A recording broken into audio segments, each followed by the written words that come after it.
على رسوله الكريم أعوذ بالله من الشيطان الرجيم بسم الله الرحمن الرحيم رب اشرح لي صدري ويسر لي أمري واحلل عقدة من لساني يفقه قولي واجعل لي وزيرا من أهلي ربي يسر ولا تؤثر وتمم بالخير وبك نستعين يا فتاح ربي زدني علما اللهم فقهنا في الدين اللهم فقهنا في الدين اللهم فقهنا في الدين آمين يا أرحم الراحمين.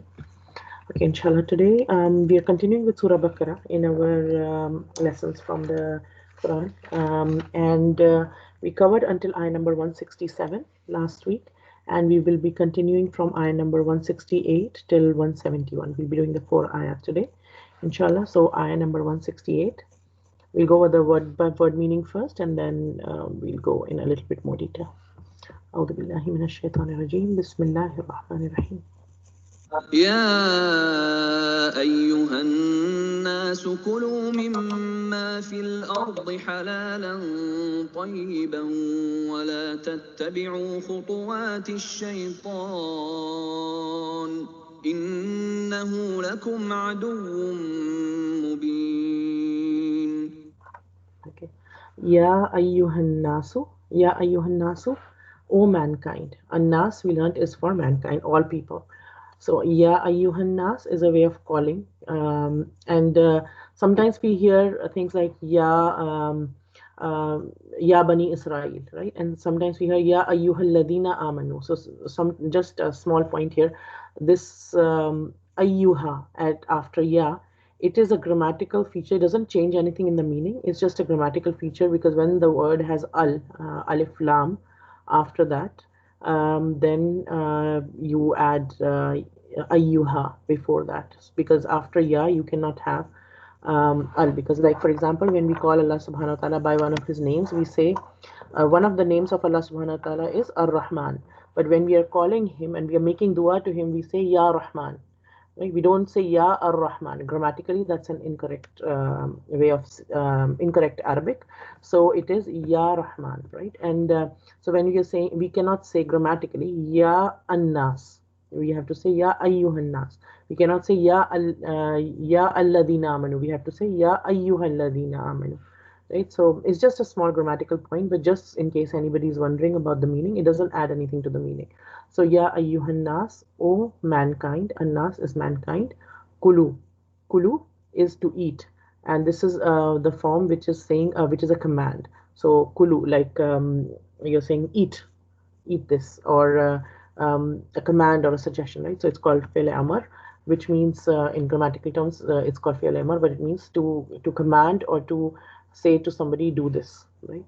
So Ya ayyuhan nas kulu, O mankind, eat. Mimma is made of two words, min and ma. So min of or from, ma whatever. So kulu mimma, eat of whatever, fil ardi is in the earth, fi in, al ard the earth, halalan is halal, is lawful. It's has a divine sanction that you can have it, and it is made halal by Allah subhanahu wa ta'ala. It comes from the word hala yuhillu, which means the origin of the words means to open a knot of something, like something has a knot and then that knot is opened up. So in a sense it is used to remove a restriction for something, so basically to allow something. So only Allah subhanahu wa ta'ala can lift knots or restrictions and tell something which is halal. That's the literal connotation, but the word halal means to make something permissible. Something that is permissible is halal, right? So O mankind, eat from whatever is in the earth, which is halal, and from what is in the earth, right? So not all that is in the earth, but from what is in the earth, which is halalan, which is lawful, which has the divine sanction. The restriction has been lifted. You can eat it, and it is also tayyiba. Tayyib is something good, something that pleases our heart, which is good to look at, which is also good to taste, in taste to eat, something that you feel like eating. You see it and you feel like eating. So eat of what is in the earth, which is halal, and tayyib, which is lawful and good. Wala, wa, and la, do not. Tattabi'u. It comes from ittaba, to do. At various places in the Quran we learn who do we do ittiba of. we do ittiba of the Rasul sallallahu alaihi wasallam. So we follow the Rasul, right?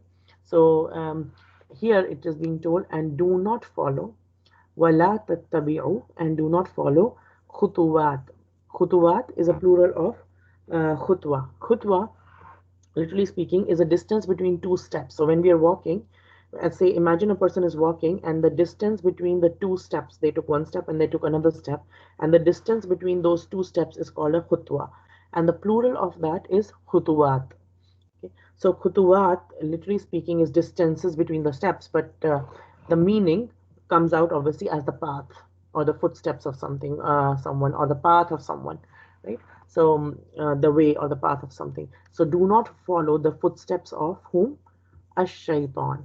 Do not follow the footsteps of shaitan.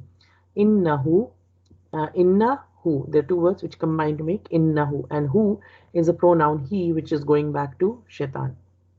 Innahu, indeed, there is no doubt about it. Who, he, don't be confused. Indeed, he is lakum, to you. La is one word. Kum is all of you. Kum is for all of you. La is to. So indeed, he is to all of you. Aduun, an enemy. Mubin, which is very clear. Mubin is something which is very clear. It's not ambiguous anymore. You know this is the fact. So something that is sorry, something that is opened up for us, something that is clear for us. So in this ayah, Allah subhanahu wa ta'ala is saying, O mankind, eat from whatever is on the earth that is lawful and good, and do not follow the footsteps of shaitan. Indeed, he is to you a clear enemy. Then ayah number 169. إنما يأمركم بالسوء والفحشاء وأن تقولوا على الله ما لا تعلمون. So innama is a phrase that means that there is nothing but this, the fact is this only, so when you are negating everything else and saying, he does only this, or you say, so for example, there's a student who's coming very late to the class, and he always comes late to the class, he or she, and then you say that he never comes on. It's only that he comes late. So that is always the case. This is always, there's nothing except. So innama is a phrase to kind of say that it is only this and nothing else. So kind of restrictive phrase, that there's nothing outside of this. Basically, this is all that is. So innama, only, there's nothing but only. Ya'murukum, ya'muru, he commands, and he is here refers to shaitan. Ya'murukum, that shaitan, he commands all of you. Kum, all of you. And in the beginning of the passage, we are addressing, Allah subhanahu wa ta'ala is addressing this to whom? All of mankind. And kum refers to all of mankind here. So only, it is not except, or only shaitan commands all of you bis-su'i, to su'i, the evil. Su refers to anything that is bad. Anything that is bad, which could be small, which could be big. It could be any kind of thing which is bad or evil, any kind of evil. Wal fahsha'i, and fahsha. Fahsha is an immorality, kind of immorality that is big and clear and out in the open, and it is like a bigger kind of thing, and usually it is referred to things of an indecent nature, of immoral nature or shameful nature, or things to do with sexual nature. So those kind of sins or those kind of acts are called fahsha. So we learn more about it later, inshallah. Innama ya'murukum bis-su'i wal fahsha'i. Indeed, it's only shaitan only commands you to do evil. He commands you for three things here. So he commands you, one, to do evil, second, to do fahsha, and third, wa an taqulu, and an that taqulu, all of you say, taqulu, all of you say, ala, about Allahi, about Allah subhanahu wa ta'ala, ma la ta'lamun, ma, what, la, not, ta'lamun comes from ilm, ayn, lam, and mim, to know something. Ma la ta'malun, that which you do not know.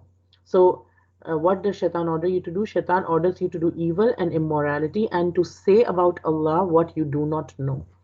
Right? So these are the tools of shaitan. And the next ayah,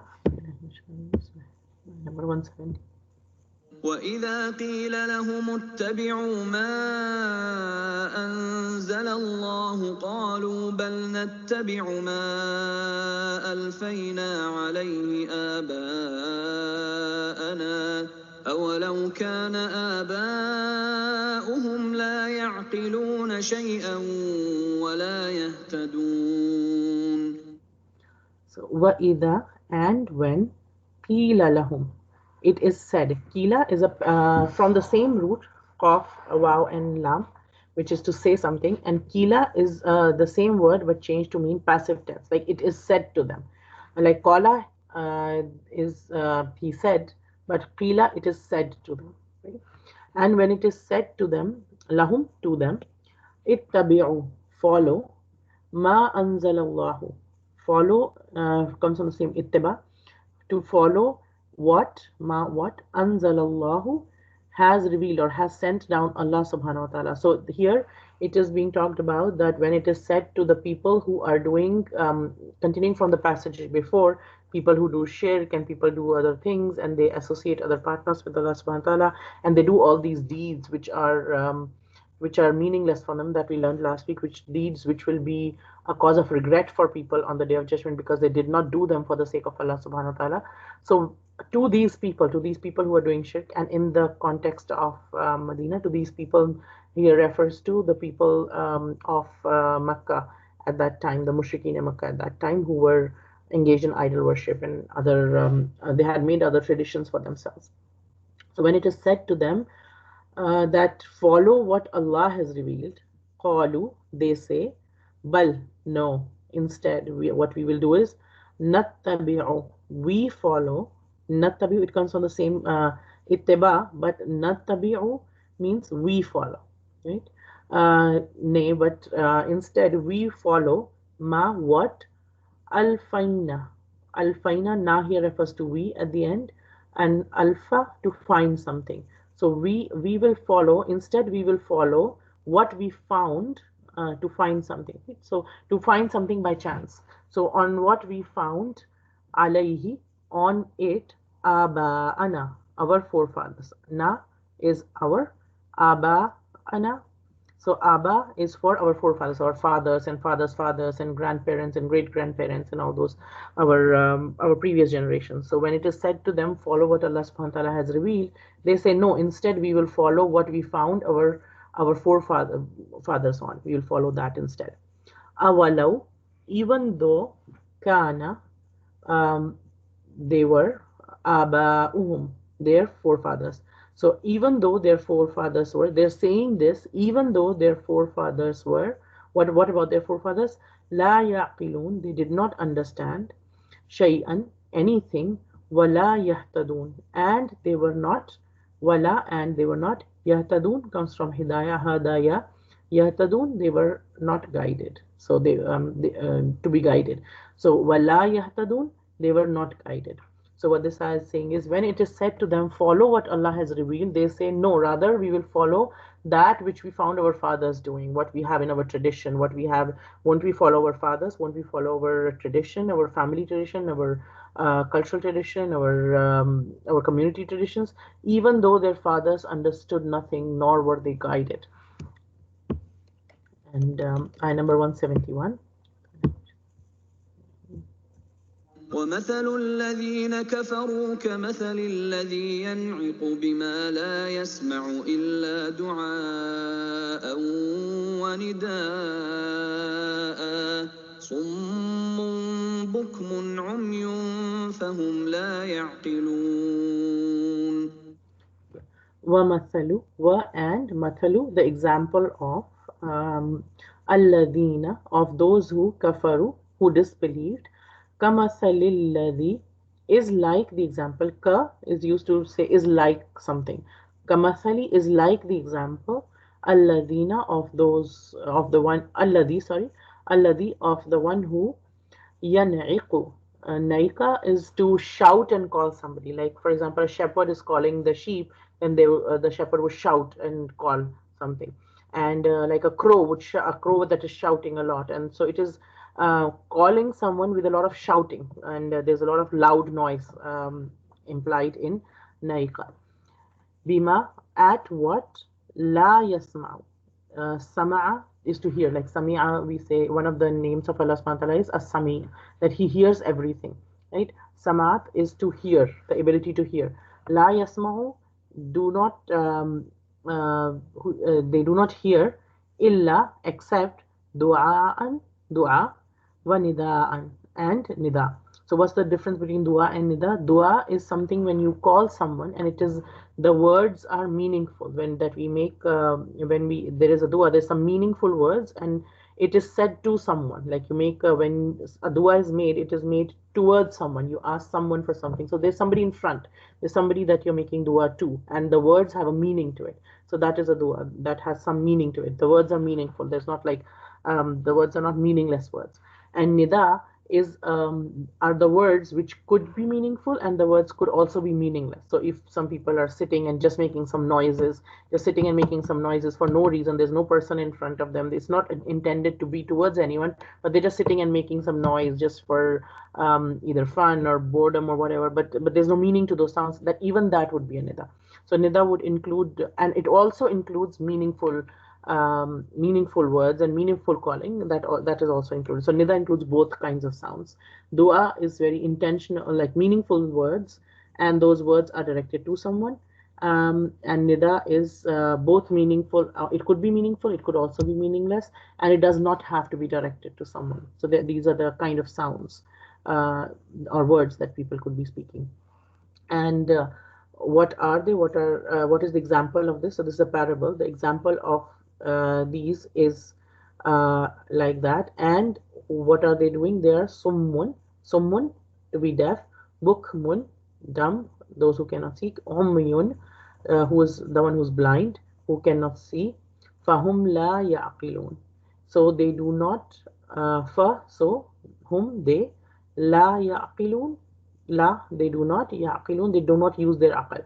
Aqal is to use our mind in something. They do not use their mind, and so they, when somebody does not use their mind, what happens is they don't understand, right? So fahum la yaqilun, so they do not understand. So what this is saying is, the example of those who disbelieve is like that of one who shouts at what hears nothing, but calls and cries, cattle or sheep, deaf, dumb, and blind. So they do not understand. Inshallah. So we'll go over in a little bit more detail, inshallah, from ayah number 168. Here Allah subhanahu wa ta'ala is saying, O mankind, eat of what is in the earth lawful and good, and do not follow the footsteps of shaitan. Innahu lakum aduwwum mubin. Indeed, he is an open and clear enemy to you. Don't be any doubt about it. He is an open and clear enemy to you. So first of all here, Ya ayyuhan nas, Allah subhanahu wa ta'ala is addressing, the Quran is addressing all of mankind, not just Muslims. This is being addressed to all of mankind. So Allah subhanahu wa ta'ala is the Rabb of not just the believers, He's the Rabb of everyone. He provides things just, not just for believers, He provides things in this world for both believers and the people who do not believe in Him. There are people who are atheists, there are people who are agnostics, and yet it is not that they don't get food, or Allah subhanahu wa ta'ala does not provide them food. Allah subhanahu wa ta'ala still provides them food. So all people were told before in the previous ayah that worship Allah subhanahu wa ta'ala. Now everyone is being told eat, right? So Islam is for the betterment of all people. First of all, that is one of our goals, is that we look at the betterment of all people. We don't look at okay, we don't have an exclusive mentality that, okay, if I have some food, okay, I look for only believers to give it to, and I will not give it to this, and it is just my community, my people, my nation, or even just my religion where food and things like that are concerned. And if you remember, before Ibrahim alayhi salam had made dua for the city to be peaceful and everything, and Allah Ta'ala had replied that the fruit of this dunya would be for all people, right? So, but akhirah will be for some only, right? So the fruits of this world are for all kinds of people, and we eat of them. And here Allah subhanahu wa ta'ala is giving us in order, first of all, kulu, to eat.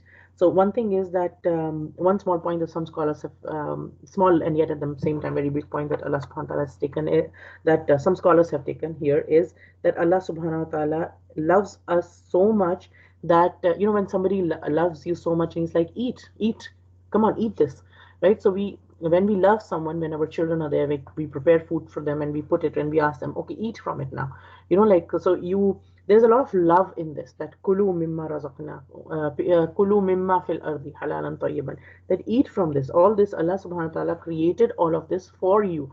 It is a He's when he gives you gifts, when he gives you different kind of things, different kind of fruits in this life, then don't deny them to yourself. Eat from them, and it is for you. And he loves you so much that he doesn't even give you things, but he also tells you, he also orders you that eat from this, right? Uh, and this a point here taken is that when somebody puts Allah subhanahu wa ta'ala at the center of their lives, when somebody puts the love of Allah subhanahu wa ta'ala as forefront in their lives, then and obviously the shadeed muhabbat, the which we learned in previous ayah, that our strongest of our love should be for Allah subhanahu wa ta'ala. And when we do that, when somebody does that, then a lot of times what we hear from some misconceptions that we hear, and some people, even some people of from religious backgrounds, have this kind of a notion in their mind that when you come to religion, then you should be this like a poor looking miskeen, a kind of person who has like nothing, and they are like literally they are not they kind of dissociate themselves from this world, and they're not interested in eating good things anymore. They're not interested in like having some good kind of fun anymore. They're like such boring people. They have not much knowledge about, they're just in sitting at one corner and just doing tasbih, and they're not like, so some people have that kind of a notion that people of religion are those kind of people. But here Allah subhanahu wa ta'ala, just from this, ya ayyuhan nasu kulu mimma fil ardi halalan tayyiba, that eat from this, is that when we put Allah subhanahu wa ta'ala at the center of our life, then we don't suffer. In fact, that when we actually put anything else other than Allah subhanahu wa ta'ala as the center of our life, then we eventually we'll have to face things like somebody betrayed somebody, or there was some kind of cheating involved, or there's some kind of crying involved, or there's some kind of inappropriate behavior, or some kind of friction, or some kind of an attitude which is not caring enough or something. So there are a lot of things that people face in this world because they put something or someone other than Allah subhanahu wa ta'ala as a center of their all their muhabba, or all their love. But when we put Allah subhanahu wa ta'ala as a center of our love, then it does not mean that we'll end up suffering. In fact, Allah ta'ala will take care of not just our akhirah, but also this world, and also which means to not just our needs of like spirituality and our needs of connecting to Allah subhanahu wa ta'ala, but also our basic needs of like eating and food and clothing and shelter. Even those needs we are, yes, we work for them, but it is Allah subhanahu wa ta'ala who provides them. So one thing here is that a person who puts Allah subhanahu wa ta'ala at the center of their life will never be in regret. So the people before, which what we learned was the people before, when they had put in our number 167 last week, when we talked about that the people who did a lot of their deeds and they only wanted worldly things, and they did not do things for Allah subhanahu wa ta'ala, then what happened in akhirah, they'll have regrets upon them. So the people who put Allah subhanahu wa ta'ala as a center of their lives, then they will have the fruits of this world as well as they will have akhirah as well. And there is one very it's such a beautiful small incident. I forget the name of the scholar, but there was one scholar who was very well off, and he was wealthy as well, and he was a teacher of Islam and everything. He would teach different things as well. And one time he met a person who was from who was not a Muslim, and he said, and he was a beggar. The non-Muslim person was a beggar, and he had a tough life in that sense and everything. And he said, the beggar said to the Muslim scholar who was very wealthy and everything, you guys say that this world is a prison for the believers, and when you go and this life is just a prison for you guys, and you say that this life is a luxury for a disbeliever, but the afterlife is not, is a pain and everything. So, but you know what, in this life, how can you be right? Because you see, you are having such a good life even here, in this life. How do you explain that to me? And my life is so hard because I don't have money and I have to beg every day, and my life is so hard. I have so much struggles and everything. And your life is so luxurious and everything. So how is this life, your life, a prison for you, and my life is a luxury for me? Because it doesn't seem like that at all. So, subhanallah, if somebody had asked something from people like us, like me and you, we would be stumped. Okay, how do we answer that? But like, a scholar is a scholar, and somebody who studies and devotes their time to studying and internalizing and pondering over the Quran and the Hadith and the Sunnah of the Prophet ﷺ, their mind opens up and Allah Ta'ala gives them hikmah, subhanAllah. So the scholar replied, you know what? The thing is, yes, to you, right now, to you, it might feel that my life is luxurious and your life is pain. But when we go to the Akhirah, then the rewards that I get in Akhirah, the kind of rewards that I get in Akhirah, inshallah, in Jannah, inshallah, then this life would seem like a prison in comparison. Because even though I have all the luxuries of this world, they will seem so little in comparison when I get the rewards of Akhirah, because they'll be so great and so amazing that I would be like, why didn't I come here sooner? You know, that life was just a little glimpse of something. That pleasure was not really pleasure. That was just like a trailer of something, you know, like that was just such a small thing. As opposed to this, for you, when and for people who don't go to Jahannam, even if they have a hard life here, if their life was so hard and they had so much hardships and everything, when they go to Jahannam, the kind of punishments, the kind of things they will face there, then the trials of this world, the hardships of this world will seem like Jannah to them. Will seem like they were so good. We were in luxury, right? Because when so that's how it will feel like it. So subhanallah, the thing is, the pleasures that a believer gets in this world are also a gift from Allah subhanahu wa ta'ala, and the pleasures that we get in afterlife are also the gift from Allah subhanahu wa ta'ala, and believer embraces all of them. We ask Allah subhanahu wa ta'ala, Rabbana atina fid dunya hasanatan wa fil akhirati hasanatan wa qina adhaban nar, right? So Allah give us, grant us good in this world as well as the good in the afterlife, and save us from the punishment of the hellfire. So here Allah subhanahu wa ta'ala is saying to us, eat from that which is halal and tayyib. So what is halal and tayyib? Halal is anything for which Allah subhanahu wa ta'ala has lifted the restriction, and He has told us that this is halal. You can eat it, right? And it is the spiritually it is allowed. It has a divine sanction that you can eat it, right? And it is allowed to eat this. Tayyib, on the other hand, is something which feels good to us, which your heart feels like having, which has, like, for example, if it's a food, then a food which is appetizing, which smells good, which tastes good, which is not like it is not rotten, it is not presented in a way that feels disgusting to someone. It is not just put on the side of the road and you're like, eat from it. No, it is presented in a on a plate or in a clean thing or something. It is clean. It is so it is something. Tayyib, it refers to the cleanliness of something on the outside. So halal could be thought of something on the inside, like, is the thing allowed? Can I eat it? Does Allah subhanahu wa ta'ala allow me to eat it? And tayyib is something which is clean on the outside as well. So uh, we can eat it. So what this means is that eating, another thing here is eating something which is rotten, or eating something which is eating a bread which is dried up and it is like all very dried and nobody else would eat it. And to eat that is not a part, it's not any additional sort of taqwa that we are displaying by eating something which is not appetizing or something not good. We can eat something, and it is good to eat things which are halal and tayyib if you have the option. Obviously, if somebody doesn't have an option, somebody is struggling, and they have just that, then there's no harm in eating a dried up bread as well. But if you have other options, if you have fresh bread, and if you have that old bread as well, and you have option that you can eat any one, then go for the one which is better to eat, which you feel like eating more, then go for that. And obviously, kulu mimma fil ardi, right? So that does mean that eat from it. So for it also reminds us that a believer is not excessive in eating. You don't have to eat everything. Eat from it, like eat in balance. Even our food, what we eat and how we eat, Quran guides us and Islam guides us even about that. So because they say Islam is a guidance for every aspect of our life, right? So we don't eat everything. We don't overeat. We eat from as much as is needed, and we eat out of it, right? So we eat things out of it because they are and we pick things which are halal and tayyib, right? And use of the word tayyib with halal also shows that whatever is permissible in Islam is also clean and pure.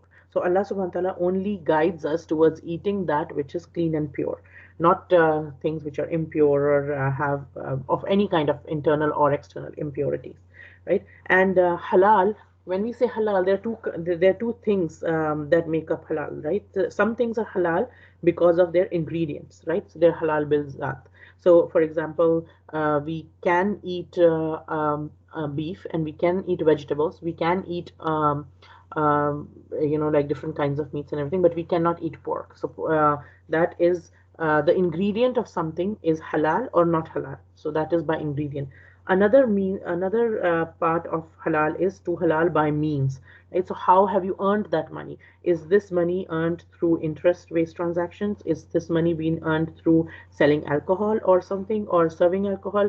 Is this money earned through incorrect means? Is this money being earned, the money that is used to buy this food or to collect this food, has it been earned by cheating somebody? Has it done by lying to someone or anything? That also makes the thing haram, right? So there has to be halal by the means. The means of obtaining the food has to be halal, and halal bil zat, the ingredients of the food, what the food is made up of, that has to be halal as well. So eat, Allah subhanahu wa ta'ala tells us, eat from that which is both halal and tayyib. وَلَا تَتَّبِعُوا خُطُوَاتِ الشَّيَاطِينِ and shaitan, sorry. And don't follow the footsteps of shaitan, right? So what does shaitan do? Shaitan teaches us, and shaitan um, shows people haram as halal and halal as haram. He tries to confuse people between these things, right? So don't do that. As when we follow halal and tayyib, when we eat halal and tayyib, and we are very careful about that, then we will be saved from the footsteps of shaitan in that sense, right? And so today, if we look at today, like people eat things which is like, if we just think of it, we're like, oh, how can somebody eat that? Like, like sometimes you say there's somebody eats snakes, and there are people who eat bats, and there are people who eat that. And obviously, they said the whole coronavirus started when somebody ate a bat. Like, we don't know how much it is true or not, but the thing is that there are people around the world who eat things which you don't, the human fitra does not, like as soon as you show that or tell about it to people, most people will be like, oh no, I don't want to eat it, right? So there's, you don't feel good about it, right? So then Quran teaches us that don't eat those kind of foods, like foods which are good, the food which are pure, right? And alhamdulillah, Allah Ta'ala made us Muslims, and He teaches us what to eat and what not to eat, right? Whatever Allah has made halal for us is not bad for us. There is goodness in it, right? And problem happens when we go overboard in something, like like we said, to overeat, right? If we somebody wants just red meat all the time, like just because it is allowed, you don't eat all of it all the time. I want just red meat. And then like sugar and salt, too much sugar, we know that that creates problem with the body. Too much salt creates problem with the body, right? So and so anything we do in excess will create problems in the body, right? And now, as we know, we are going back to the basics. Like they say, the dietitians and everybody say that eat brown rice, eat unbleached flour, or people want to rear their own cows and things like that. And if we look at different sicknesses of today, that happen because people, a lot of sicknesses are born by people breaking the laws of Allah subhanahu wa ta'ala, right? So when the laws of Allah subhanahu wa ta'ala are broken, that leads to even bad in this world. That then we go away from halal and tayyib, then all the sicknesses start as well, and our body responds to that as well. For example, if you look at AIDS, one of the reason for AIDS is because people are engaged in haram. If people are like if people conform to their own marital relationships, and there were no, if we can think, if around the world, or in a city, or in a community, or in a country, if people were not engaged in premarital or extramarital, or any of these kind of relationships, or any of the relationships which are not halal, then the problem of AIDS would not have grown so much in this world, right? The follow the footsteps of Allah subhanahu wa ta'ala, follow the footsteps that Allah ta'ala has recommended, which is the footsteps of the Prophet sallallahu alaihi wasallam, also saves us from things in this world. And when we follow the footsteps of shaitan, what happened? We go away from halal and tayyib, right? And that has a direct impact on both our actions and our condition. both in this world and in the next, right? And there's a hadith to the effect of that there is a spiritual impact as well, right? So Saad, which is narrated, the hadith which is narrated from Saad bin Abi Waqqas radiallahu anhu, that Nabi sallallahu alaihi wasallam said that you keep eat to the effect of that keep eating halal and tayyib, and your du'as will be accepted, right? So one of the impact of not eating halal and tayyib is that the du'as are not accepted, right? So it is said that if you eat haram, if you eat things which are not allowed, and intentionally, then for so many days your ibadat will are not accepted. For 40 days in some traditions, it's said that for 40 days your ibadat are not even accepted, right? So it is a big deal to look at what we are eating and what we are putting in our mouth, right? So because and again, our earnings should be halal as well, and the food should be made up of halal as well. And today the thing is that haram is easily available everywhere. Like if you look at haram, anything that is not allowed by Allah subhanahu wa ta'ala is made easily available, and like cheaper and all available everywhere. For halal, a person will have to be cautious, and a person will have to make an effort. Like for example, all of us living here, if you're looking for halal food, we have to travel a distance to look for halal food. But if we are not bothered, if somebody's not bothered about halal food, they can have every nook and corner, there is something to eat, right? And but the thing is, if you even if we think about a utensil, if we put some kind of a filth in a utensil, then that utensil will smell, right? And the food, when food goes in our body, every part of the the food, the nutrients or things from that food go in every part of our body. And if there is the haram, there's the cells or atoms of anything which is haram all over our body, then how will we be pleasing to Allah subhanahu wa ta'ala, right?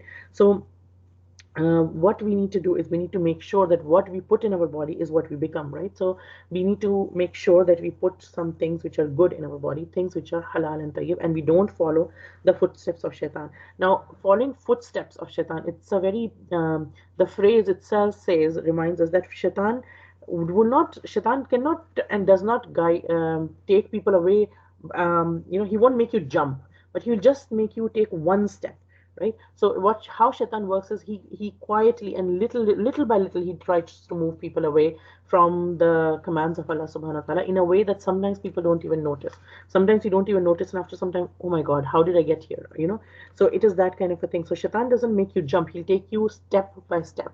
So here Allah subhanahu wa ta'ala is saying that don't even follow a step of shaitan. Whenever, as soon as you are conscious of it, as soon as you realize that you have taken a little bit of deviation in any sort of way, come back to Allah subhanahu wa ta'ala. Keep coming back to Allah subhanahu wa ta'ala, right? Because when one door to bad opens, then many other open too along with it. So for example, if somebody starts drinking, what happens is they are into alcohol, and they're like, oh, I have just one thing. Yeah, otherwise I'm good. I'm doing good things. I also pray and I also do other things. But there's just one problem, that it's not such a big deal. But then what happens is over a period of time, Shaitan just pushed them. First of all, they were not drinking. Let's say there is a person who's not drinking, who's not doing anything. Then slowly they'll be attracted to friends who drink. So they'll be like, okay, I'm just sitting with them. I'm not really drinking. I'm just like, I order a Coke, and I just drink a soft drink and something, and these people are drinking, but like they're good people. So I'm just hanging out with them, right? And when he's hanging out, after some time, some people will start offering, oh, come on, you're the one, you don't, why don't you drink? Why don't you just try? There's no harm. You won't get drunk in 2 sips. That's not like it's getting drunk, which is haram, right? So just have a couple of sips. That's fine. So then the person's like, okay, yeah, that's right. Actually, I wouldn't. So Shaitan would lure a person slowly, one step by step, right? He wouldn't just make a person. He can't just make a person go from a believer to a disbeliever in one go. He will work step by step, and he's very, very persistent, right? So the person will sit with people who are drinking alcohol, let's say. Then after some time, he'd be like, yeah, let me drink. He starts drinking. Then one day a little bit more, one day a little bit more, and over a period of time, he becomes habitual of having alcohol. But then that does not stop at that.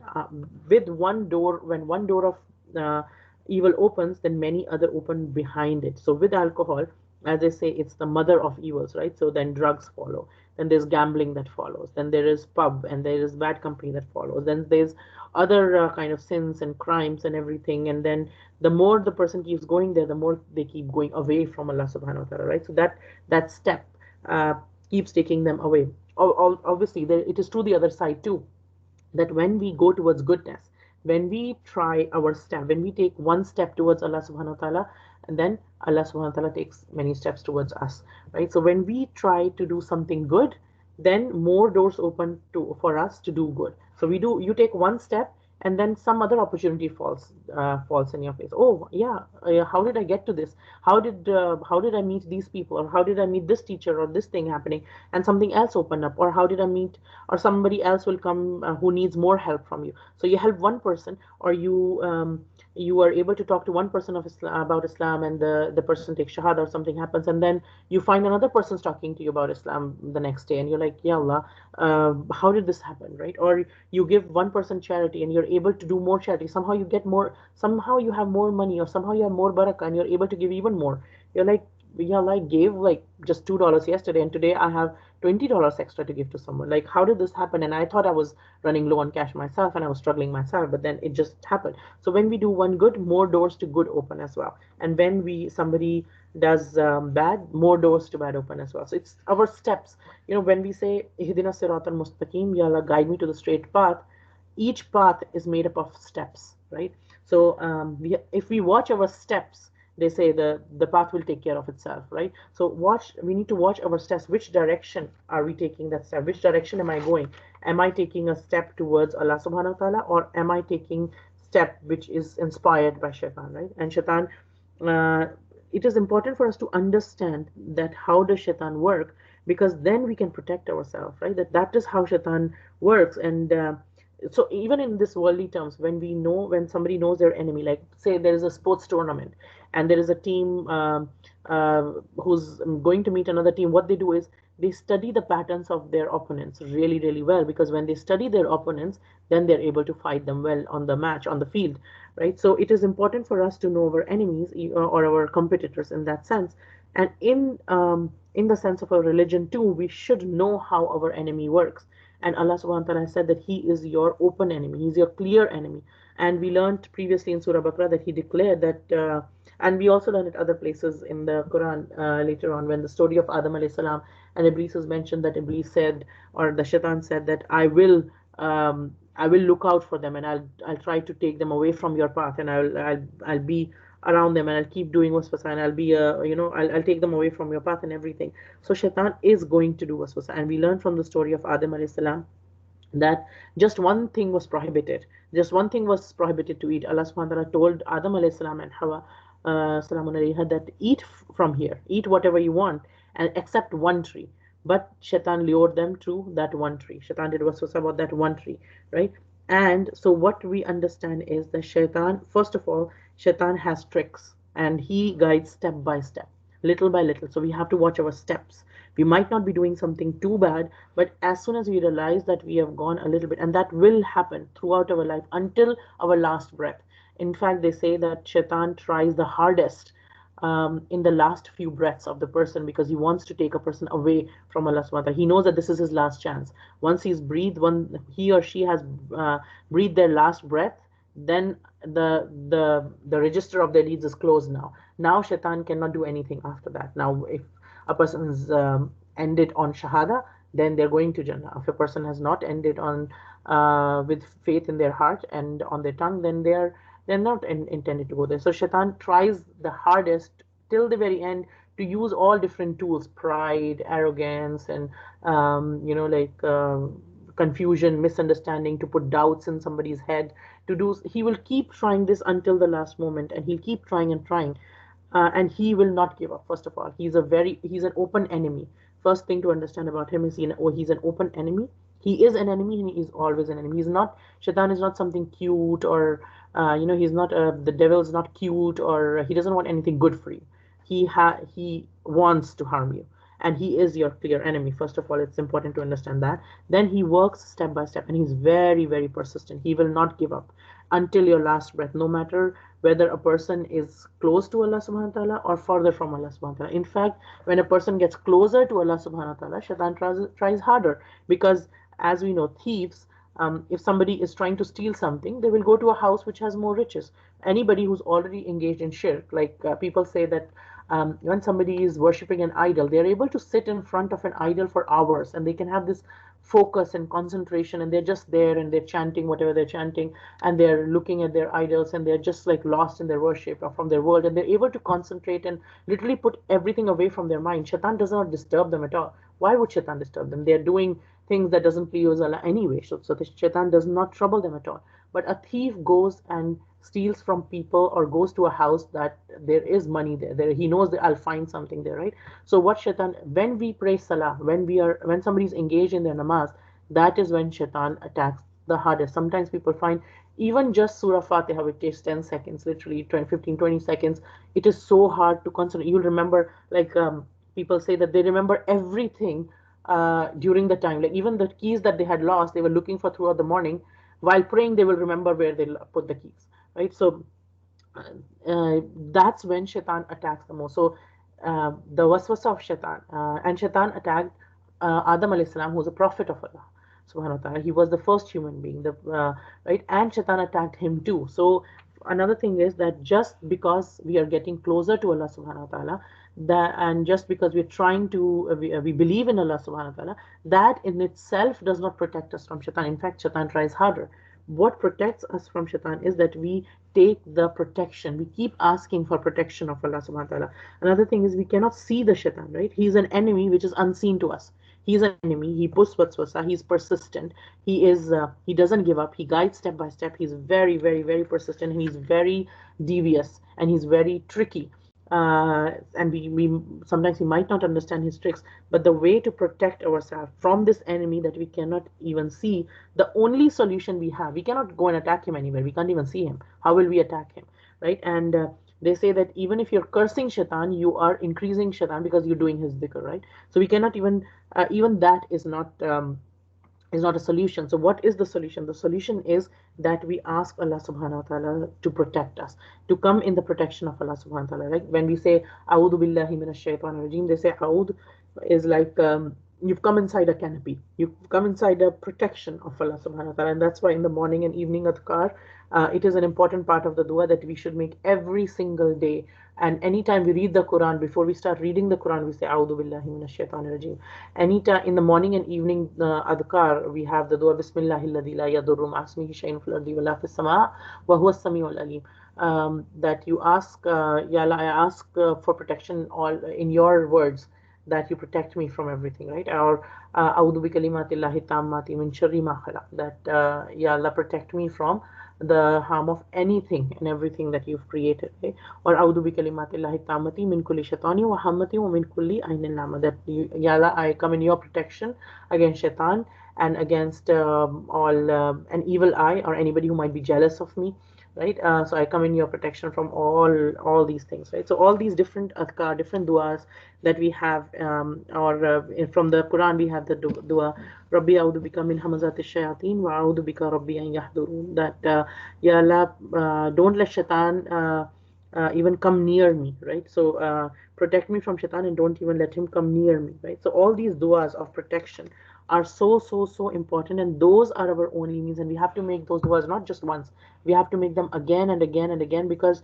shaitan is there to distract us at every step of our lives, right? And throughout the time we are living, he is not going to give up, he's going to keep doing that, right? And there's a saying, there's a narration recorded in our books that when this ayah was revealed, um, Al-Kalbi, he said that this ayah was revealed concerning Thaqif, Khuzza, and Amir bin Sasa. What they did was, these people, they forbade themselves that I will not eat from now on farm cultivation, and they forbade grazing of the grazing animals, and they forbade the al-bahira, al-saiba, al-wasila, and al-ham. So these four were the kind of animals that Mushrikeen in Makkah, the people of Arabia who used to worship idols, they had made forbidden upon themselves. Al-bahira was an animal, like we don't need to remember this, but just the kind of things that they had created in their religion for themselves. Like al-bahira was an animal that they said its milk is forbidden. It's forbidden to milk it. As-saiba was an animal. They say it was dedicated to the pagan gods, and it was forbidden to be used as some to be used for loading and taking. So they said this is an animal which has been dedicated to this idol or that idol, and we cannot you cannot use this animal to put any load on it, so you have to let that animal go free. And al-wasila was a female camel that gave birth to another female. As the first time they would say, okay, now this camel is also free, you cannot eat it, you cannot use it and everything. And al-ham was a male camel which impregnated a number of females, and after which they made it forbidden to they said no, no, it's not halal anymore to carry any burdens on it, and it is dedicated to their idols or something. So they had created all these things, uh, people that no, this is not allowed and that is not allowed and this is not done. And as we know, in the previous ayah, we learned that the deeds of those who do shirk were be shown as regrets. And what are those kind of deeds? These kind of deeds that they did, the people that create innovations and distortions.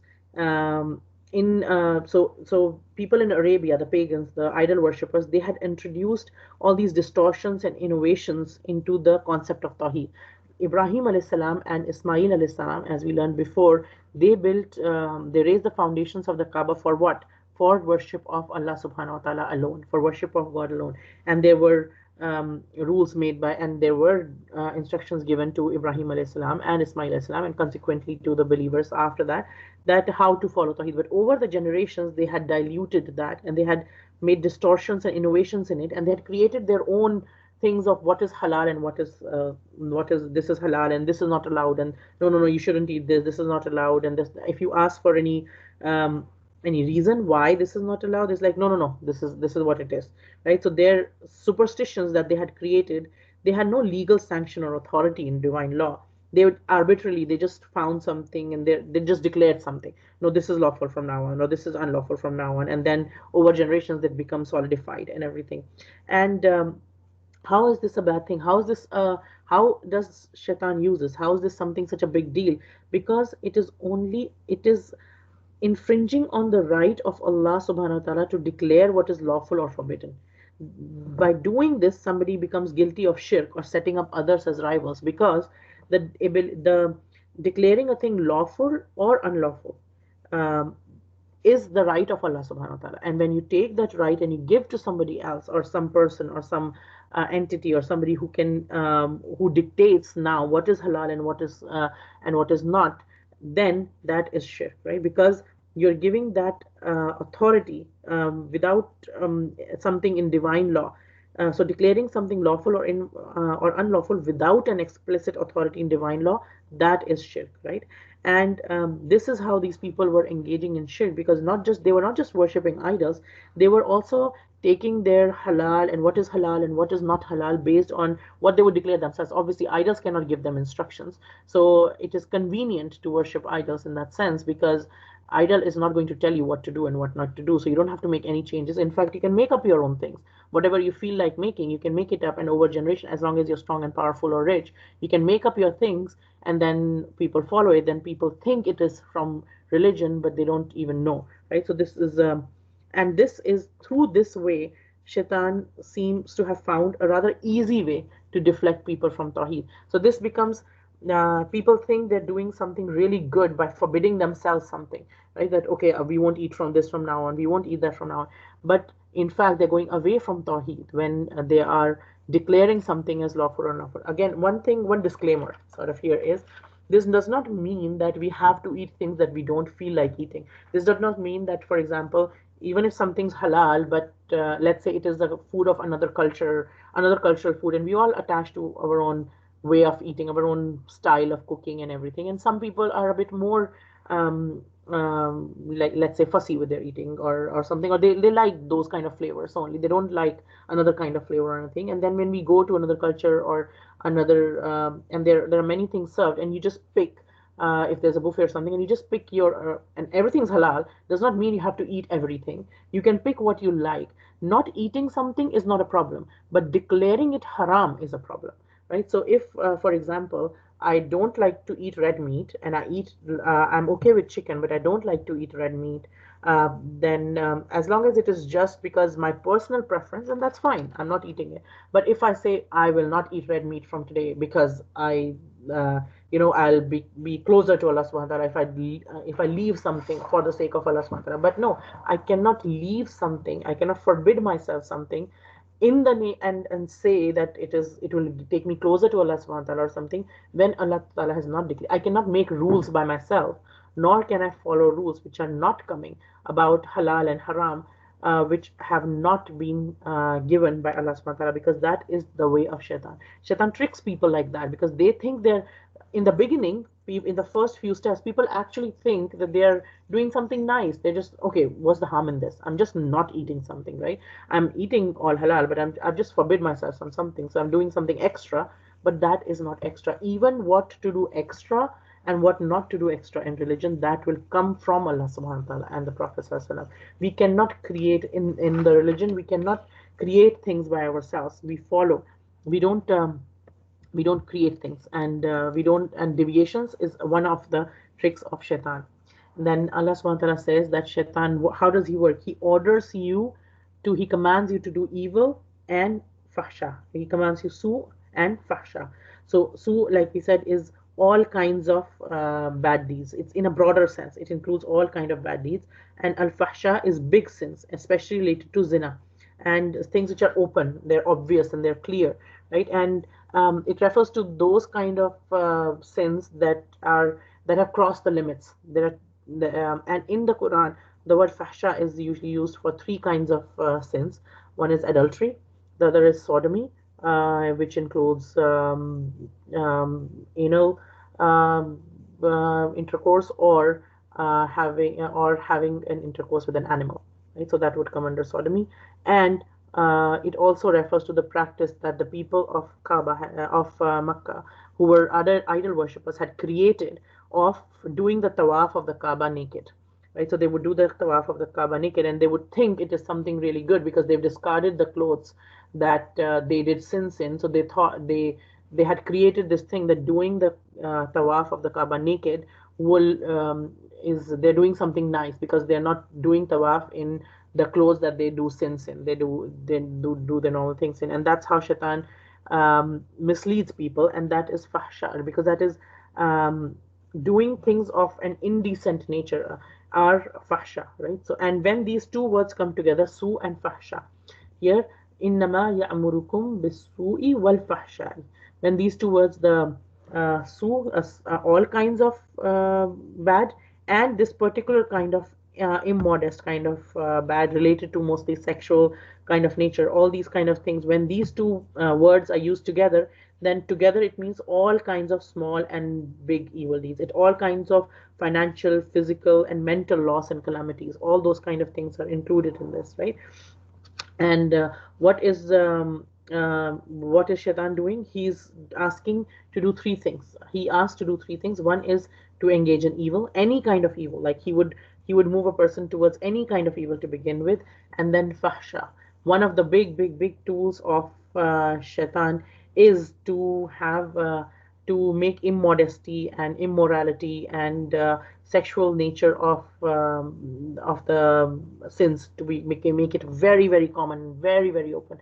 And we don't even have to talk much about it. If you look around the world today, Sakra, may Allah forgive all of us, and may Allah guide us to and may Allah protect all of our children and our coming generations from being either the victim or the sinner in these kind of sins, right? And so again, one thing to remember is shaitan commands you to do all of this. Amar here refers to ya'murukum. It refers to, amar comes from command, but it also comes for suggesting something or counseling towards something. So what can shaitan do? Shaitan cannot force us to do something. Shaitan cannot hold somebody's hand and make them do something.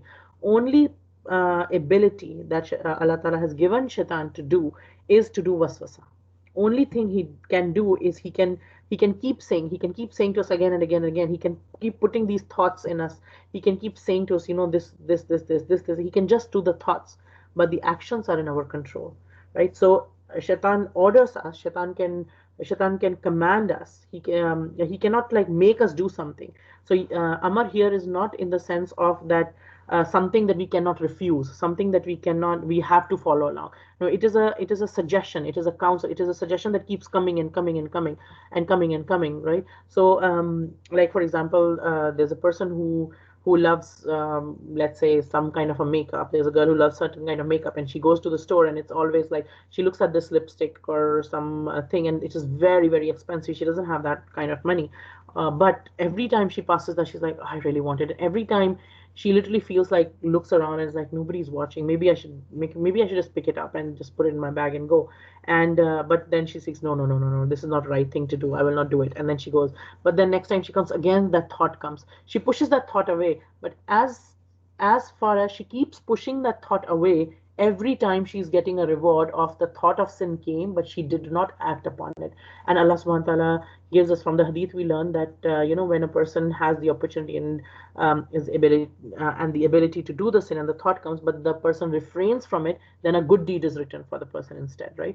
And but if she gives up to that thought and she picks that up, then she's engaged in that sin. But Shaitan will keep putting that thought again and again. Shaitan wouldn't give up just because she didn't pick it up 10 times or 15 times or 20 times or 30 times.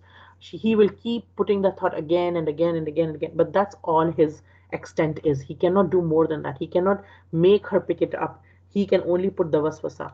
And that's what he could do before. That's what he can only do until the end of our lives. He cannot make us do something, right?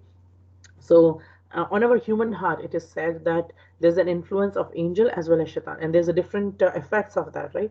The angels, they inspire us. They want us to do. They try to motivate us towards good, and there is a shaitan who will motivate us, will try to inspire us towards doing sins. And both the things are present for human beings, for every single human being, and every time it is our choice which path do we take, right?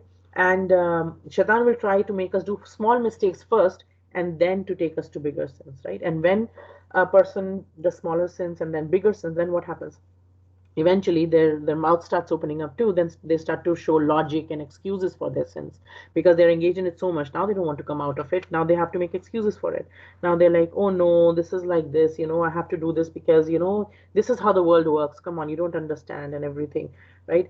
For us, the lesson for us, obviously, we don't learn the ayat of the Quran to judge other people. We learn to better ourselves, right? So the point here is not to think, oh yeah, this person I know behaves like this, or that person I know behaves like this. The point here is, when we realize we are going in a certain direction, we stop ourselves at level one only. Like they say, the cancer, if it is detected at an early age, it's easy to get rid of it. But if it's detected at a later stage, the more and more you delay it, the tougher it becomes to get rid of it, right? So when we find ourselves engaging in some mistake or something, and our fitra calls out for it, then stop ourselves at level one only, right? And it looks like, when we look at that, the shaitan is standing with just one agenda: to promote shamelessness in the society. And that is his one of the biggest tools and one of his biggest agendas, to create shamelessness, because that will take people away from modesty and from the commands of Allah subhanahu wa ta'ala, right? And another consequence is, when somebody engages in mistakes and sins all the time, then the natural consequence will be shamelessness. You will find shamelessness enter into that person's life. That's the next step that will happen, because shaitan loves shamelessness. That is something that he loves to do, because if we look at even the story of Adam alayhi salam and Hawa salam alayha, what happened was, after they ate the fruit, their shamelessness, their body became obvious to themselves, and they started covering themselves up, which was their fitra. But then it is exposing things that shaitan loves a lot, right? And if we look at today's world, again, it is everywhere, right? And if we look at even like our entertainment, there's so much shamelessness in that. If we look at how people speak nowadays, there's so much abusive language that is used, and it is considered cool. Like the more slang words that somebody can push in their thing, or the more indecent words that somebody can put in their punch in their speech, the more entertaining, or the more the more fun, or the more up with the times that person is perceived to be by a lot of people. So, and another thing is halal. There is so much halal around us, but shaitan allures to haram and leave all halal. So if you look at the story of Adam and Islam, there was one tree that was haram, and there were trees upon trees upon trees in Jannah, but shaitan took them to that one tree, right? And shaitan kept saying about that one tree. And again, um, for us, if you think of drinks, even for example, there's so many kind of drinks that we have. Like we have water, we have milk, we have shakes, we have juices, we have smoothies, we have mocktails, we have like hundreds of kinds of. If we just think of the kind of drinks that there are in the world, which are pure and nice and good for us to drink, there are so many kinds of. There's lassis, there's like buttermilk, there is kefir, there's so much kind of things to drink. Yes, shaitan will make a person leave all of them and go to alcohol, right? Because that is not allowed by Allah. That is made haram by Allah subhanahu wa ta'ala. So He wants you to go there, right? And another thing is when somebody follows the footsteps of somebody, then where do they go? They go where that person is going, right? So if somebody is going towards the post office and I follow their footsteps, I'll reach the post office as well. So I won't reach the airport. I will reach the post office because they are going there and I'm following them, right? So if we are following shaitan, then where will somebody end up? Because if somebody follows the footsteps of shaitan, they cannot reach Jannah, because shaitan is not destined for Jannah, right? And it will, when somebody follows the footsteps of shaitan, it will lead to evil, it will lead to shamefulness, and it will lead a person to start saying things about Allah subhanahu wa ta'ala that they have no knowledge of. They are so frivolous in saying something. They use the name of Allah subhanahu wa ta'ala.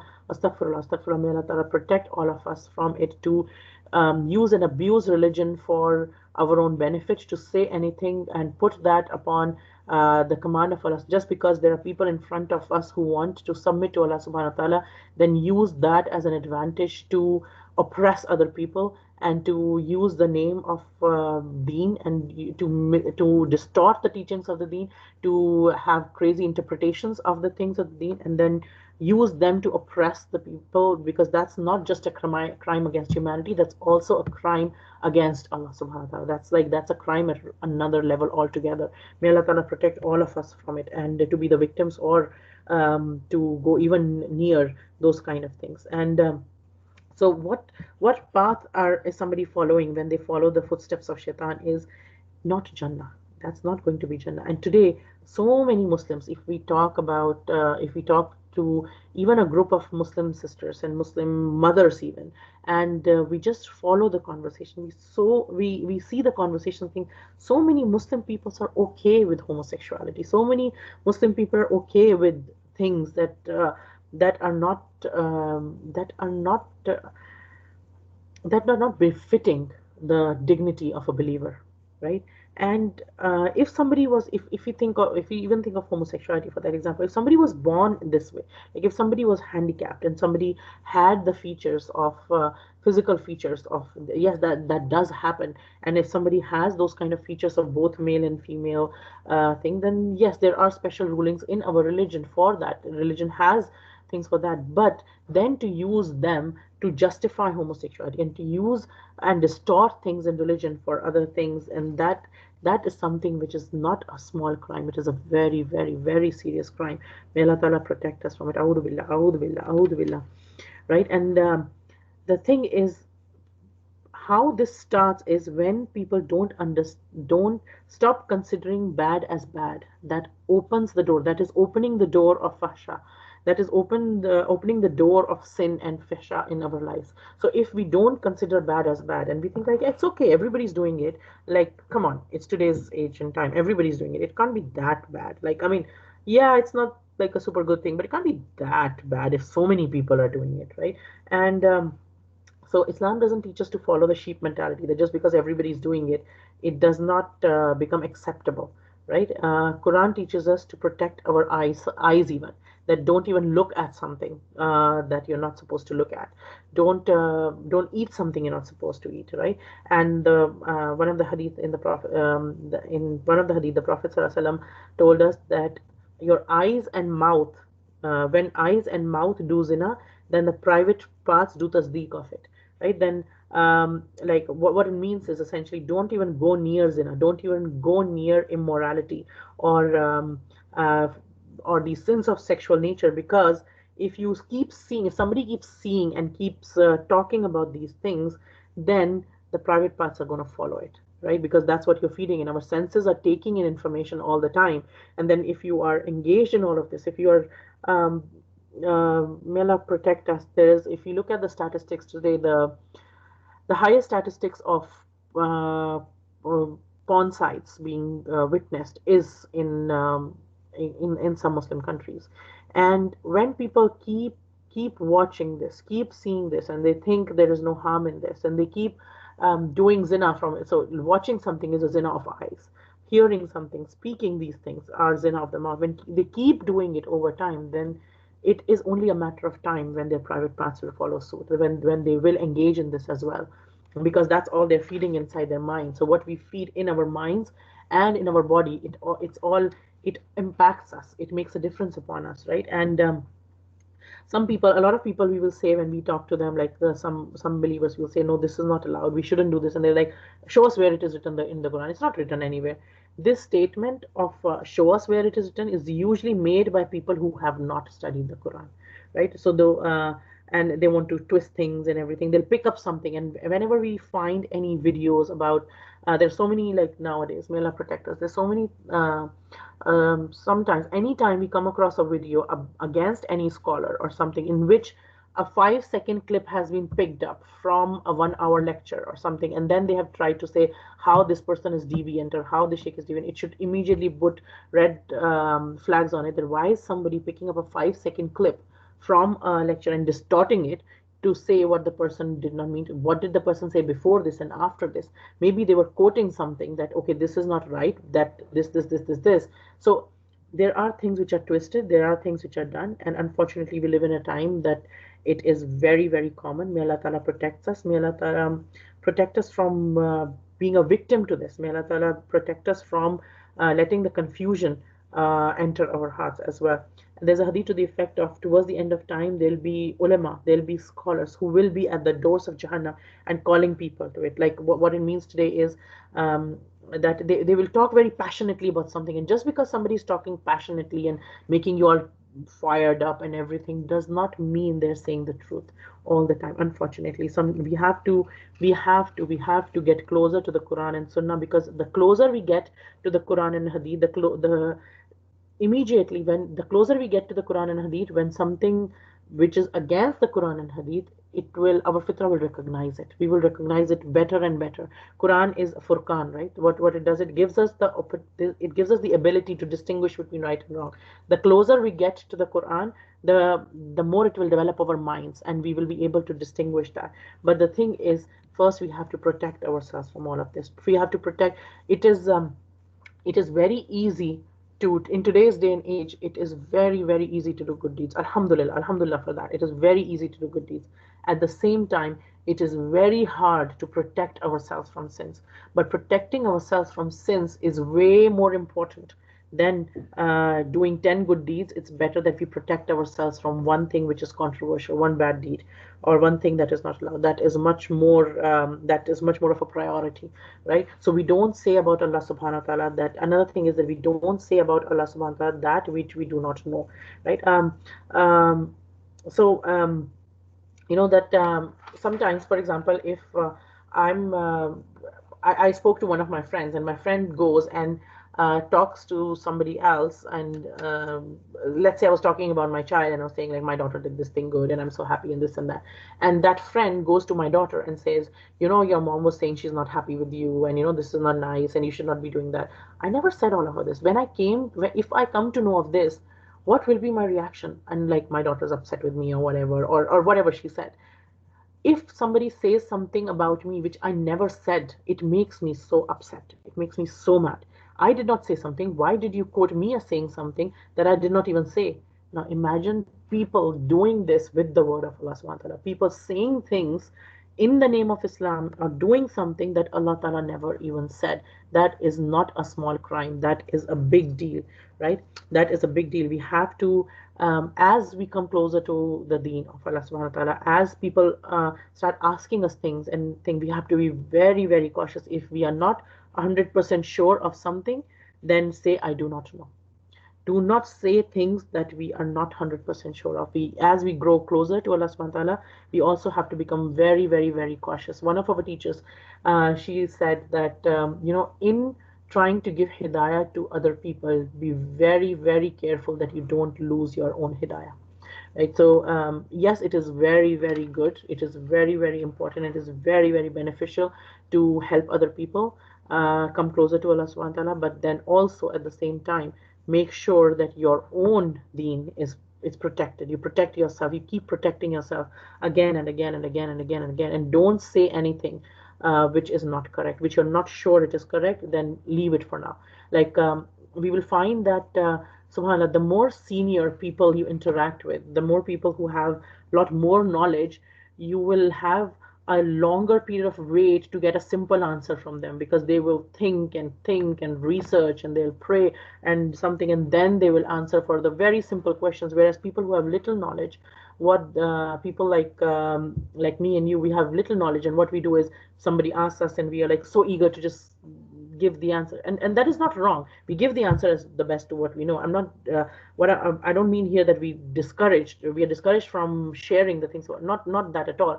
But then it is a dangerous road when we start saying anything that we do not know, because that's when shaitan gets us, because we say five things and he's like, just add something, just add something here. So that's what we have to be conscious about. We are It is okay to talk about things we know about, we've learned about, for sure, but don't to start adding things to it, or to making something more or less than what Allah subhanahu wa ta'ala said.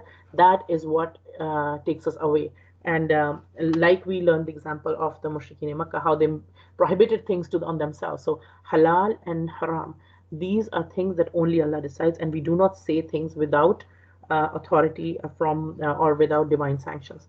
Another thing here that we notice is that we do notice between these two ayat, we notice the difference between the commands of Allah subhanahu wa ta'ala, the command of Allah subhanahu wa ta'ala, the most gracious, and there's such a distinct and rational and natural difference between the commands of Allah subhanahu wa ta'ala and that of the shaitan, right? Because Allah subhanahu wa ta'ala, the most gracious, He makes things lawful which are pure and pleasant and moderate and wholesome, and they are morally and spiritually invigorating. They're both good in form and shape, right? As opposed to that, the things that shaitan bids us towards is which are injurious to the soul, which are harmful for our mind, which are harmful for our bodies, and they have a devastating result on for our dunya as well as akhirah, right? The morals, human morals, are compromised in the biddings of shaitan, and it leads to corruption and like a lot of evil in the society, a lot of corruption, a lot of harmfulness, a lot of oppression in the society. That's if people follow the bidding of the shaitan. And there's such a marked difference between these two that no sensible and decent human being can easily confuse them. Right? So the commands of Allah subhanahu wa ta'ala are very different from the biddings or the waswasa of shaitan. So we cannot, as we keep investing in ourselves, in getting closer to Allah subhanahu wa ta'ala, it will become clearer and clearer for us, and we'll be able to protect ourselves more, inshallah. As we keep coming in the protection of Allah ta'ala, He'll keep protecting us. And when it is said to them, follow what Allah has revealed, they say, a lot of people, when they were invited, people from Makkah, when they were invited towards the religion of Allah subhanahu wa ta'ala, when they were invited towards Tawheed, they would say, follow this, just like, and leave all that, what my parents and grandparents, you want me to just leave our way? This is the way of our family, this is the way of our people. How do you leave that? You're asking. And they get like very arrogant, and they get very upset sometimes, and they get like because they're so used to blindly following the what they found their fathers doing.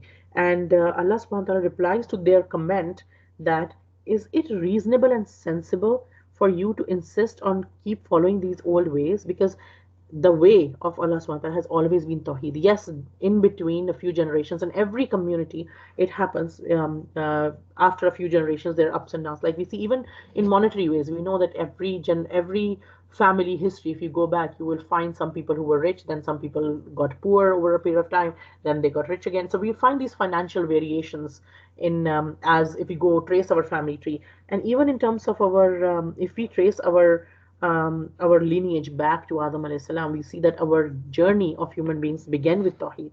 And over a period of time, there were prophets who kept bringing us back to Tawheed, but Shaitan kept taking people away from Tawheed. And then prophets kept coming and bringing us back to Tawheed, right? And that's what has kept happening. And these deviations that are put by some people and the other people, they, because of either they had no understanding, that they did not understand, maybe the message didn't come to them, or they did not understand it in that way, or they were not on the right path. If they were not guided, some generations of our forefathers, just because they had no understanding of the true religion of Tawheed, what is Tawheed, or they were not on the right path, does not mean, then is it sensible for us to just keep following that and say that this is how our fathers used to do it, and not go back to the real Tawheed that humankind is meant to follow? And what we learn from here is, when our akal, when our mind, when our intellect brings us closer to Allah subhanahu wa ta'ala, then it is beneficial. Otherwise, that aql is of no use. If an aql is taking you away from Allah subhanahu wa ta'ala, then you're not using it properly. Then you're not actually using it. You're just being arrogant and you don't want to open that door. You're like, no, this is what it is. No. When somebody, and we learn that even in psychology, we learn that when somebody does not have a valid, when there are two people are discussing, debating about something, when one of them does not have a valid argument anymore, and the other person's argument is strong and true, then the person who does not have the argument anymore, but does not want to accept defeat, he wants to be the one who's like, my thing, then they would get louder and louder and louder. They would not have much to say, but they would just get louder. They would like to threaten the other person with their sound, with their voice, tone, or everything, and they want to just win over this. No, I have to just win over this. Right? So there's a lot of arrogance there, right? A lot of times, some people will refuse the message, not because the message does not make sense to them, but because there's arrogance there, that why do, and then that arrogance makes them use the excuse of their parents and their forefathers, that why should I do this, what you are saying, I'll do what I want to do. And anyway, my parents used to do it, my grandparents used to do it. Obviously, you think my parents were wrong, right? They were, obviously they were right. And so, and then it's like almost a dare you say that my parents were wrong, like, so.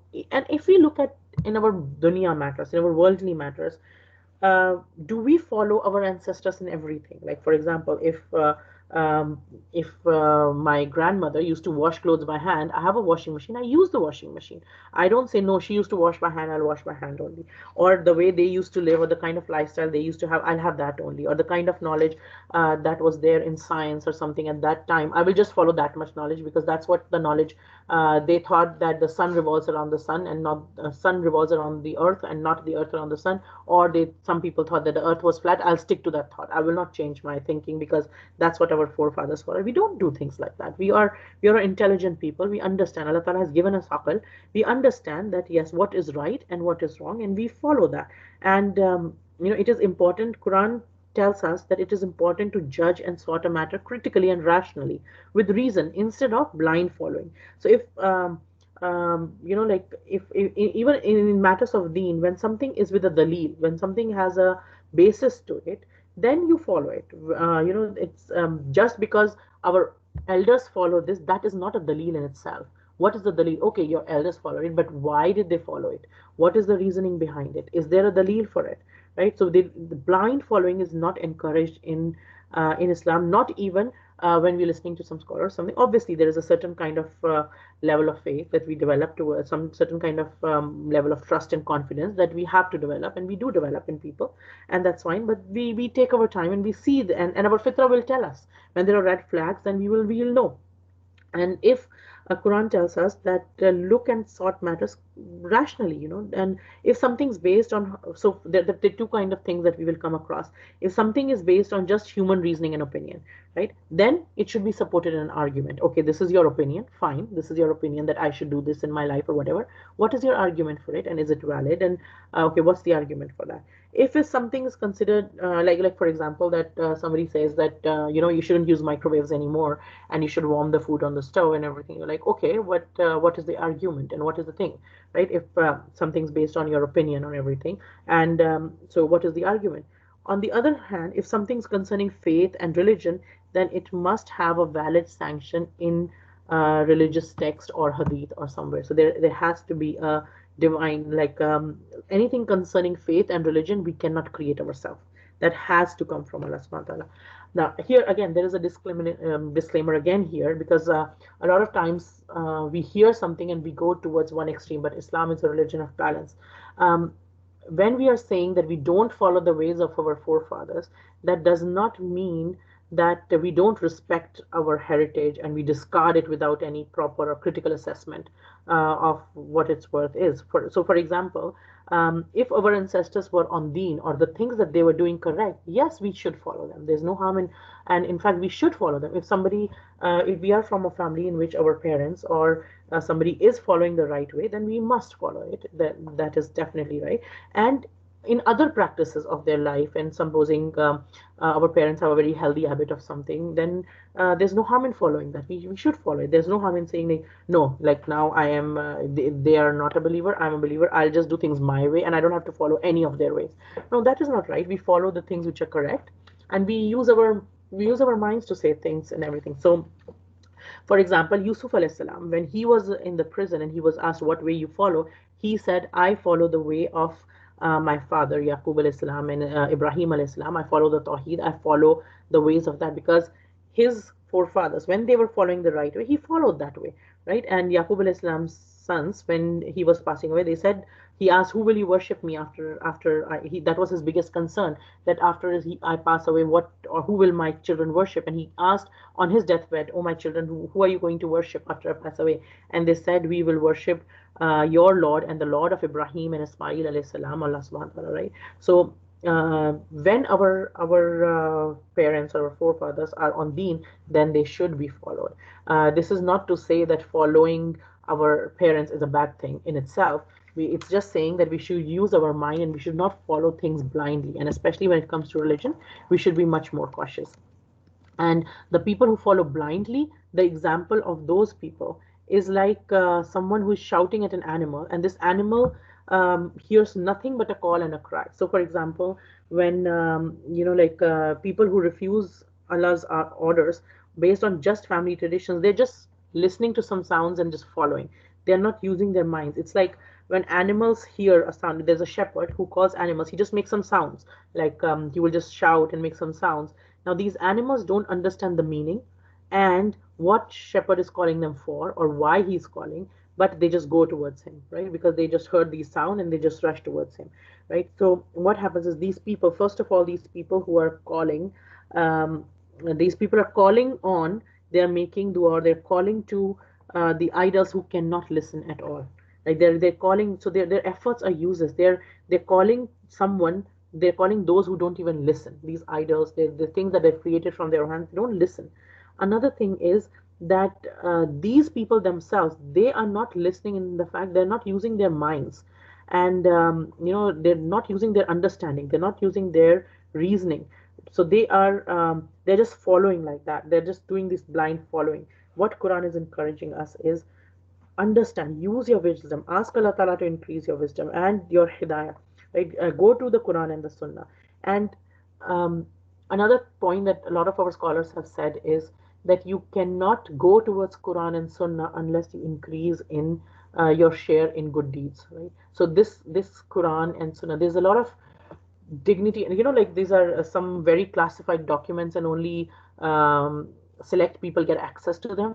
The way to open more access towards understanding of the deen comes from doing good deeds. So if you want deeper understanding of the Quran and the Sunnah and everything, how it works is, increase in good deeds, increase doing good deeds, increase doing good deeds, and take care of your and when we say good deeds, first thing is our fard. What is our fard towards our closest people? Our first is towards our children, our husbands, our parents, our people who we are in charge of. We have to take care of that. We have to take care of our worship, and we have to do whatever we can do more, even if it's a little bit. Um, don't discount, or don't think just even smiling at your brother is a small deed. Even that is a good deed that is worth doing, right? So the more we increase our good deeds, the more our hidayah will increase. The more we listen to Allah subhanahu wa ta'ala's commands, and the more we follow them, the more we say sami'na wa ata'na, the more we say, we hear and we obey. The more we do it, the more we are hearing and we are obeying. We are saying the right thing, we are hearing the right thing, we're saying the right thing. We are not blind to the world around us. We're not blind to the universe around us. We learned Ayatul Ayat a little while before, in which we learned all the signs of Allah subhanahu wa ta'ala in the universe. We are not blind to them. When we hear the word of Allah subhanahu wa ta'ala, we reply. Like when Allah Ta'ala's command comes, we say Labbaik Allahumma Labbaik, right? Like, Ya Allah, I'm here, Ya Allah. And Sami'na wa Ata'na, when we hear, we obey, right? So in um, if somebody does not do that, the parable of them, somebody who does not listen, they don't say anything, they don't listen anything, and they're not, like, they're blind to everything which is around them. The signs are so clear around them, but they're not ready to open their minds. They're not ready to use their akal, whether it is because of arrogance, whether it is because of prejudice, whether it is because of envy, whether it no matter what it is because of, their parable is like that of someone who just shouts and at what hears nothing, but he calls and cries, like cattle and sheep. In fact, they're even worse than cattle or sheep. It is said at other places in the Quran, they're deaf, dumb, and blind, so that they do not understand. And these concluding words, that they're deaf, dumb, and blind, they show this is the parable of their moral and spiritual death.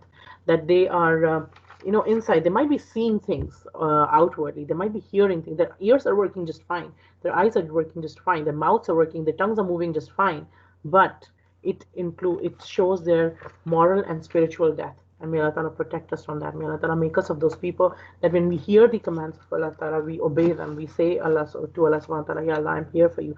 We don't create deviations. We protect ourselves from the shaitan. May Allah Ta'ala protect each one of us and all our loved ones from the tricks and traps of shaitan. And may Allah Ta'ala keep us firm on his path.